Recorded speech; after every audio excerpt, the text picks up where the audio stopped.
নমস্কাৰ বন্ধুসকল, স্বাগতম জনাইছো অলি ইনফো ইন আছামিজ চেনেললৈ।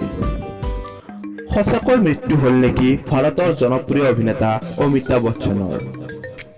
বন্ধুসকল, কেইদিনমান আগত ভাৰতৰ বলিউড তাৰকা অমিতাভ বচ্চন কোভিডত আক্ৰান্ত হোৱাৰ ফলত তেওঁক মেডিকেলত ভৰ্তি কৰা হয়। কোভিড হোৱাৰ ফলত তেখেতৰ স্বাস্থ্য অধিক অৱনতি ঘটে, যাৰ ফলত কিছুমান দুষ্ট সংবাদ মাধ্যমে তেখেতৰ মৃত্যু হোৱা বুলি সংবাদ মাধ্যমত অপপ্ৰচাৰ চলাই আছে। সেই দুষ্ট সংবাদ মাধ্যম ভাৰতৰ ডাঙৰ সংবাদ মাধ্যম অথবা ডাঙৰ ইউটিউব চেনেলেই হয়। কিছুমান সাধাৰণ জনতাই সঁচাকৈয়ে মৃত্যু হোৱা বুলি মানি লৈছে। কিন্তু আপোনালোকক ক'বলৈ পাই সুখী হৈছোঁ যে তেওঁৰ স্বাস্থ্য আগতকৈ বহু সুস্থ হৈ উঠিছিল।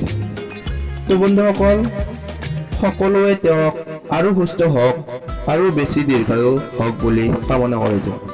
বন্ধুসকল, এই ভিডিঅ'টোত এটা লাইক কৰি চেনেলটো ছাবস্ক্ৰাইব কৰি দিব আৰু এই ভিডিঅ'টো যিমান পাৰে সিমান শ্বেয়াৰ কৰি দিব। ধন্যবাদ।